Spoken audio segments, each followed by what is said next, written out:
Shalom Bapak-Bapak sekalian, selamat bertemu kembali pada kelas Sekolah Minggu Dewasa Pria Gereja Baptis Indonesia Cibubur. Pada kesempatan kali ini kita akan memasuki pelajaran ke-8 dari Triwulan 2 tahun 2021. Sebelum memulai, mari kita berdoa bersama. Bapa kami yang bertahta di kerajaan surga yang mulia, mengucap syukur bila pada kesempatan kali ini kami dapat bersekutu bersama di dalam kami melaksanakan kelas Sekolah Minggu Dewasa Pria Gereja Baptis Indonesia Cibubur. Berkati kami semua agar kami mampu menyerap pemahaman-pemahaman yang berkaitan dengan keluarga sebagai keluarga yang menjadi terang. Kiranya Tuhan berkati kami sehingga setelah selesai pelajaran ini kami akan mendapatkan berkat yang luar biasa dari Tuhan. Dalam nama Tuhan Yesus kami berdoa dan mengucap syukur. Amin. Bapak sekalian, pelajaran 8 kali ini diberi judul keluarga yang menjadi terang. Perikop yang diambil adalah dari Matius pasal 5 ayat 13 sampai dengan 16, kemudian Markus pasal 5 ayat 1 sampai dengan 20, dan Kisah Para Rasul 16 ayat 13 sampai dengan 15. Tujuan pelajaran kali ini adalah bahwa kita semua akan memahami bahwa setiap orang Kristen memiliki tugas untuk bersaksi tentang Yesus Kristus kepada orang lain. Yang kedua, kita semua bersedia bersaksi dan mendukung penginjilan. Bapak-bapak sekalian, setelah mempelajari bagaimana mempersembahkan tubuh, memperbarui akal budi, dan menggunakan karunia rohani pada pelajaran 7 yang lalu, pada pelajaran kali ini kita akan lebih mendalami lebih lanjut bagaimana kita dapat kita sebagai umat Kristiani berperan lebih aktif lagi dalam menerapkan karunia rohani pada pelayanan seperti yang dikehendaki Tuhan. Salah satu perintah Tuhan bagi kita umatnya adalah agar kita sebagai pribadi atau sebagai keluarga menjadi berkat bagi lingkungan dimanapun kita berada. Apalagi apabila kita menyadari bahwa keberadaan kita dimanapun Tuhan memiliki tujuan yang supaya semakin banyak orang yang mengenalnya, mengenal Yesus Kristus dan mengenal kasih karunia-Nya. Jadi pada kesempatan sekarang ini kita akan belajar bagaimana menjadi bagian dari rencana Tuhan untuk dapat menjadikan keluarga kita terang. Untuk membahas lebih lanjut, bagian pertama ini kita akan berbicara mengenai rajin berbuat baik. Keluarga menjadi terang dapat menjadi nyata ketika kehadiran orang atau keluarga Kristen di tengah masyarakat membawa dampak positif, sehingga secara langsung ataupun tidak langsung Injil Tuhan diberitakan. Keluarga Kristen harus memiliki gaya hidup yang tidak sama dengan keluarga yang belum mengenal Kristus. Kalau tidak ingin dikatakan harus memiliki gaya hidup yang berbeda. Apabila gaya hidup keluarga Kristen tidak berbeda dengan keluarga atau gaya hidup keluarga yang belum mengenal Tuhan, di manakah letak keunggulan ajaran iman Kristen? Seperti istilah yang pernah kita dengar bahwa hidup orang Kristen adalah kitab Injil terbuka yang bisa dibaca oleh siapapun. Jika kehidupan orang Kristen tampak lebih buruk dari kehidupan orang-orang dunia, itu berarti belum ada pertobatan dan kita sebagai individu, sebagai keluarga gagal menjadi garam dan terang. Tuhan Yesus mengatakan di dalam Matius pasal 5 ayat 13 bahwa orang Kristen yang demikian tidak ada gunanya lagi. Mengingat ayat di atas, orang Kristen tidak selayaknya dengan mudah terbawa arus lingkungan dalam melakukan sesuatu yang sudah diketahui tidak sesuai dengan kehendak Tuhan. Kita semua paham dengan hal itu. Salah satu yang paling nyata, di dalam pikiran kita tidaklah mungkin orang Kristen memiliki istri lebih dari satu. Itu bukan ajaran iman Kristen. Dan kita menaati itu atau mempunyai keyakinan yang besar di dalam kehidupan kita bahwa poligami adalah bukan ajaran Kristen. Orang Kristen harus memiliki karakter sebagai garam dan terang dengan ciri-ciri yang akan dijelaskan di paparan berikutnya. Bapak sekalian, ciri sebagai garam dan terang. Yang pertama, orang tersebut adalah orang yang meninggikan Yesus sebagai Tuhan dan Juru Selamat.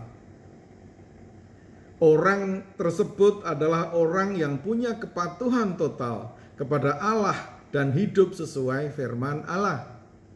Orang itu adalah orang yang memiliki sikap dan perilaku yang terpuji sehingga menjadi teladan bagi orang lain. Orang yang peduli dan menjangkau orang lain, memberitakan Injil kepada orang yang belum mengenal Tuhan Yesus Kristus. Itulah ciri keempat daripada orang yang berperan sebagai garam dan terang. Dengan demikian, lebih baik kita melakukan perbuatan baik sesuai dengan Matius 5 ayat 16. Perbuatan baik yang memuliakan Allah menjadi berkat orang lain adalah melakukan kehendak Allah. Perbuatan yang paling baik dan menjadi berkat bagi orang lain adalah memberitakan Injil. Allah Bapa kita bersuka cita apabila kita memberitakan Injil kepada orang lain, memberitakan bahwa Tuhan Yesus Kristus adalah Juru Selamat, sumber pengampunan, dan pemberi hidup kekal. Lihat Kolose pasal 1 ayat 28 sampai dengan 29. Bapak sekalian, bagian yang kedua kita berbicara dengan topik berkaitan dengan keluarga yang mendukung pelayanan. Dalam melaksanakan perintah Allah, dalam melakukan perbuatan baik, salah satunya adalah memberitakan Injil, seperti saya katakan pada paparan sebelumnya. Dalam arti luas, hal itu juga dapat berarti menyediakan tempat tinggal untuk dijadikan tempat bersekutu. Membuka rumah sebagai tempat bersekutu memiliki manfaat, yaitu kesaksian bagi anggota keluarga yang belum mengenal Yesus kalau ada. Kemudian kesaksian bagi lingkungan, tetangga kanan kiri kita kalau mereka juga belum mengenal Tuhan Yesus. Dan langkah itu merupakan sebagai langkah yang mendukung pekabaran Injil yang menjadi program dari gereja di mana kita bersekutu. Saya yakin itu menjadi bagian yang tidak terpisahkan dari dari program-program gereja kita. Memang dalam keadaan sekarang, dalam situasi dari masing-masing keluarga, pasti statement ini bisa menjadi bahan diskusi yang dinamis pasti. Apalagi di lingkungan yang kita mengerti bahwa kadang-kadang di lingkungan kita adalah seorang atau keluarga yang percaya kepada Tuhan Yesus Kristus sendiri. Sedangkan warga warga lain dalam satu RT, satu lingkungan kita itu tidak ada yang percaya kepada Tuhan Yesus Kristus. Banyak pertimbangan yang pasti Bapak sepakat dengan teman kita yang demikian, bahwa dia tidak mau tempatnya menjadi tempat ibadah. Banyak sekali faktor yang bisa yang mempengaruhi keputusan kita untuk menjadikan rumah sebagai tempat ibadah. Mendukung pelayanan tidak hanya sekedar menyediakan tempat, tetapi dalam pelajaran ini fokusnya kepada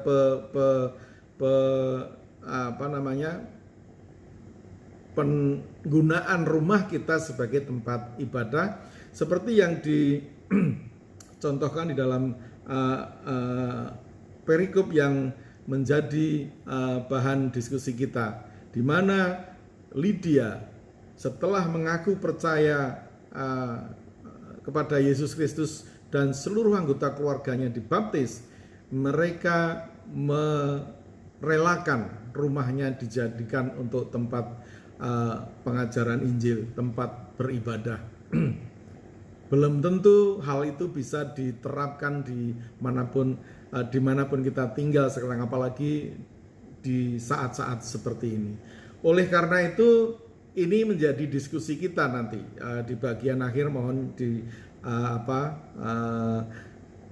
perhatikan di dalam pertanyaan di bagian diskusi nanti.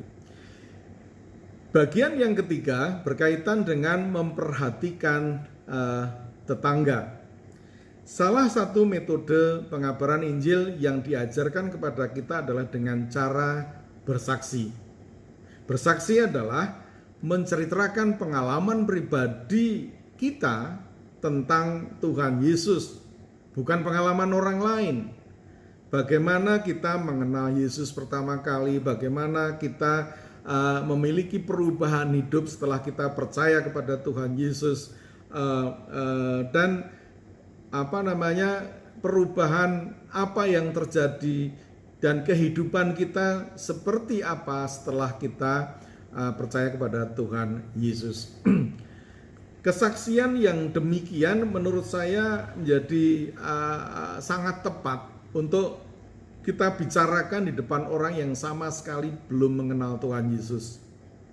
Berbeda dengan bersaksi di acara-acara di gereja. Berbeda sekali, karena kalau di gereja, di depan kita adalah semuanya orang yang sudah percaya kepada Tuhan Yesus.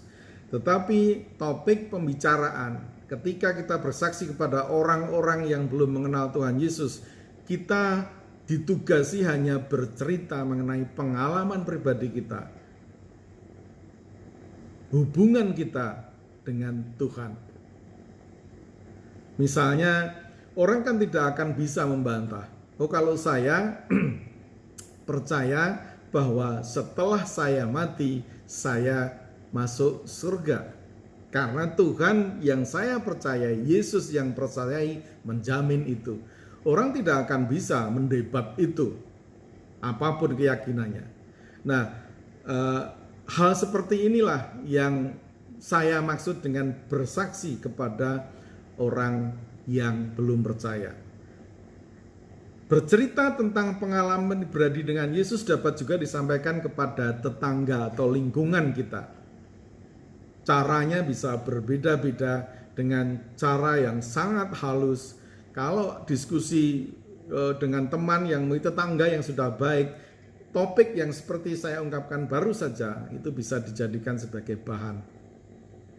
Memang menurut saya bukan hal yang mudah untuk melakukan, karena banyak faktor yang membuat kita harus mempertimbangkan secara hati-hati dalam mempraktekkannya.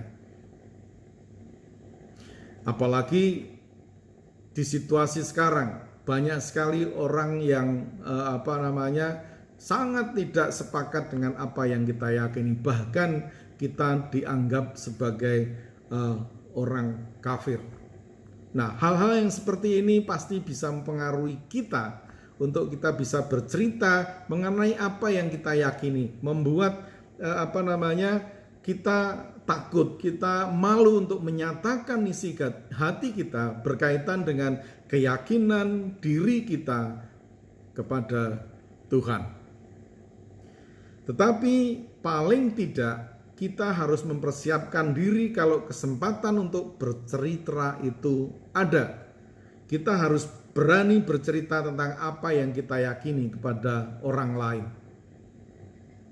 Kalau sampai dengan sekarang, ketika ada diskusi berkaitan dengan keyakinan, masih banyak dari kita yang belum mampu untuk mengekspresikan itu di depan umum secara bebas. Takut berdebat, dan ujung-ujungnya memang beberapa kali saya alami pasti berujung saling membenci, bahkan berantem. Nah, itu yang faktor-faktor yang mungkin membuat kita menjadi canggung, menjadi tidak berani, menjadi malu menceritakan saya ini orang Kristen, saya ini percaya kepada Tuhan Yesus, karena saya yakin dialah juru selamat saya. Mengatakan hal seperti itu di depan orang yang belum percaya, apalagi kita tahu dia memiliki keyakinan yang berbeda dan sebagainya, membuat kita menjadi takut, menjadi tidak berani untuk mengutarakan isi hati kita. Meski kita tidak harus menjadi martir, dalam arti orang yang tidak takut kehilangan nyawa demi mempertahankan apa yang diyakininya, tetapi seharusnya kita tidak harus takut bercerita tentang pengalaman hidup kita dengan Yesus kepada siapapun. Oleh karena itu, seperti saya katakan tadi, kita harus hati-hati, harus menggunakan teknik yang tidak asbun, tidak tergesa-gesa, tetapi harus memikirkan beberapa faktor. Meskipun kadang-kadang tidak mudah, dan sering bahkan tidak mudah, tetapi dengan keadaan tertentu kita akan mempunyai keberanian untuk menceritakan itu, didukung dengan kekuatan yang ada di belakang kita, yaitu Roh Kudus, Roh Tuhan yang ada di dalam kita. Kita akan berani melakukan kesaksian, menceritakan hubungan pribadi kita dengan Tuhan kepada siapapun. Oleh karena itu, kalau kaitannya dengan istilah martir itu, yang berani mempertaruhkan nyawanya demi apa yang diyakininya, dan apa yang kita yakini adalah sebuah kebenaran, maka seorang martir adalah orang yang tadi berani bersaksi karena yang dia saksikan itu adalah sebuah kebenaran, sebuah keyakinan mengenai sesuatu hal, khususnya dalam hal ini percaya kepada Tuhan Yesus sebagai juru selamat. Bapak-bapak sekalian, yang perlu kita jadikan renungan pada saat sekarang ini adalah bukannya bertindak sebagai martir, orang yang rela berkorban sampai berkorban nyawa untuk mempertahankan kebenaran yang diyakininya, tetapi yang lebih utama adalah bagaimana soal taat kepada perintah Tuhan Yesus Kristus. Orang yang sangat taat kadang-kadang harus menyangkal diri, memikul salib, mengikut Tuhan Yesus sampai akhir kehidupan di dunia ini. Ini yang saya pikir sebagai martir dalam arti luas. Kita tidak harus mati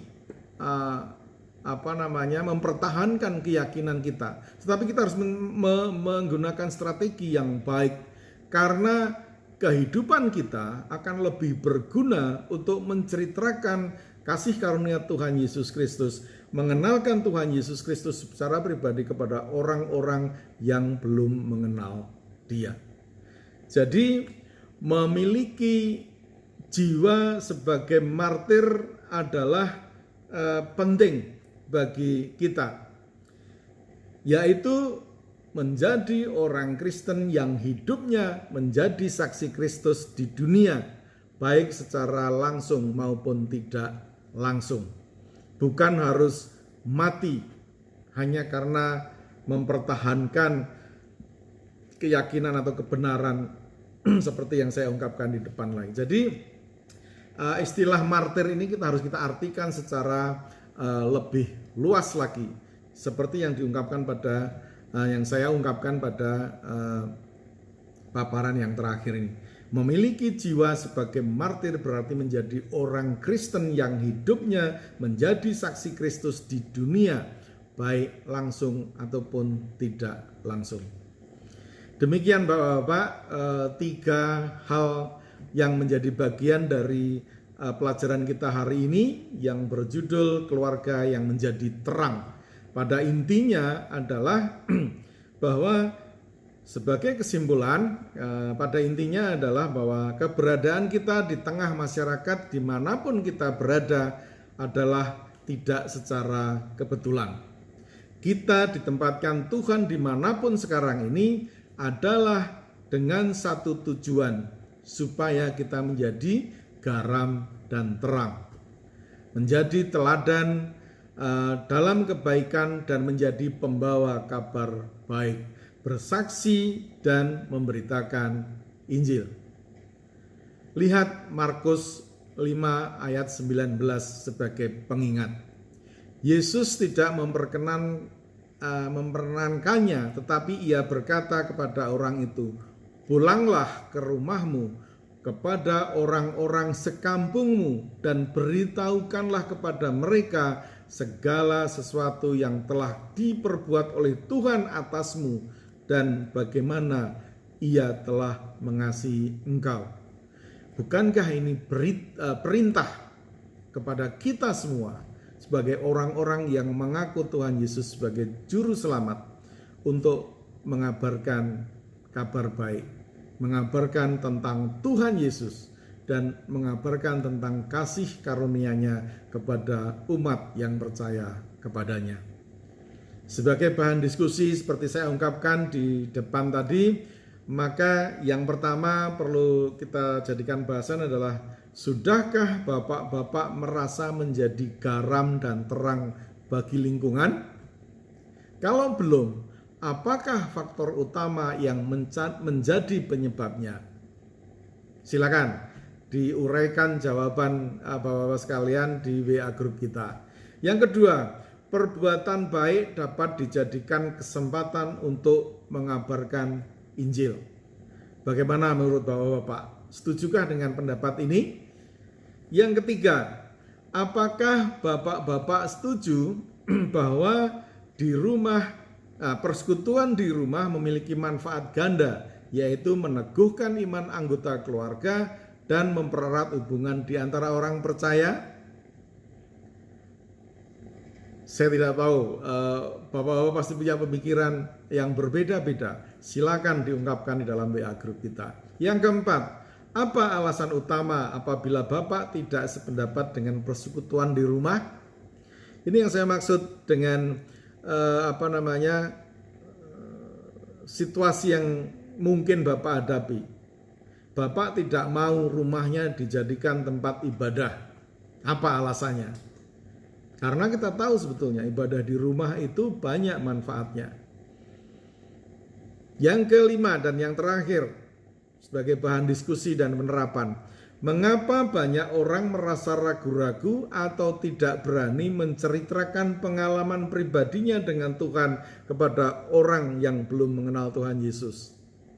Kenapa beraninya hanya cerita di depan ketika jam doa saja, di depan kita semua? Tapi cerita kepada orang yang belum mengenal Tuhan, kita menjadi ragu-ragu, menjadi takut. Ini yang perlu juga dibahas oleh kita semua. Siapa tahu ini menjadi bahan dari panitia PI untuk kalau jawaban Bapak ini bisa terkumpul dan ada kesimpulannya, nanti bisa digunakan sebagai bahan untuk mencari tema KKR atau diskusi inter mengundang orang dari luar gereja berkaitan dengan masalah ini. Itu kira-kira diskusi dan penerapan di pelajaran kita pada saat ini. Kiranya Tuhan memberkati kita semua. Mari kita tutup dengan berdoa. Bapa kami yang bertahta di kerajaan surga yang mulia, terima kasih Tuhan atas pelajaran pada kali ini, di mana kami belajar menjadi keluarga atau keluarga yang menjadi terang, keluarga yang berani mengabarkan Injil kepada orang yang belum mengenal Tuhan. Kami masih menghadapi banyak kendala dalam hal ini, khususnya kendala internal pribadi kami.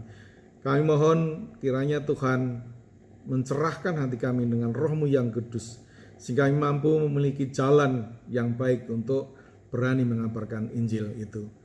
Kami pasrahkan kehidupan kami selanjutnya ke dalam tangan-Mu ya Tuhan, karena hanya Engkau-lah Tuhan yang menjadi andalan kami. Dalam nama Tuhan Yesus kami berdoa dan mengucap syukur. Amin. Terima kasih Bapak sekalian. Selamat merenungkan terutama pada bahan diskusi dan penerapan. Jangan ragu-ragu menulis opini, menulis pendapat, tanggapan, pertanyaan di dalam WA grup kita supaya kita semakin bertumbuh. Sampai ketemu di pelajaran berikutnya. Shalom, Tuhan memberkati.